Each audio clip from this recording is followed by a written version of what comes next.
மாட்டேங்காங்கன்னு ஒவ்வொரு ஸ்டேஷனா பரிதவிச்சுட்டு அலைதாங்க ஏழைகள். அவங்களோட கம்ப்ளைண்ட் எடுக்க மாட்டீங்க.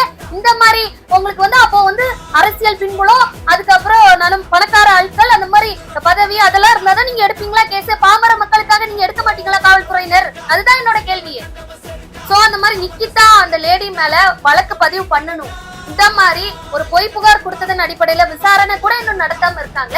அப்ப எந்த இதுல இருக்கு காவல்துறை? இல்ல இப்ப கேட்டா சிபிஐக்கு போயிட்டு எங்க கையில ஒண்ணுமே இல்ல என்ன நானே சொல்ல வரேன். சிபிஐக்கு போனாலும் ஏன் நீங்க என்ன விசாரணை நடத்துறீங்க காவல்துறையினர்? அப்ப உங்களோட கட்டுப்பாட்டை மீறி தானே எல்லா சம்பவமும் நடத்துறீங்க. இப்போ உதாரணத்துக்கு இந்த 5 to 6 காவலர்கள் இருக்காங்க, ஜாமீன் அப்ளை பண்ணிருக்காங்க, கரெக்டா?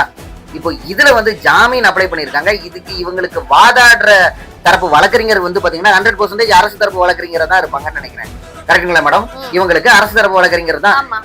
இத தமிழக அரசு ஊக்குவிக்குதா? அப்போ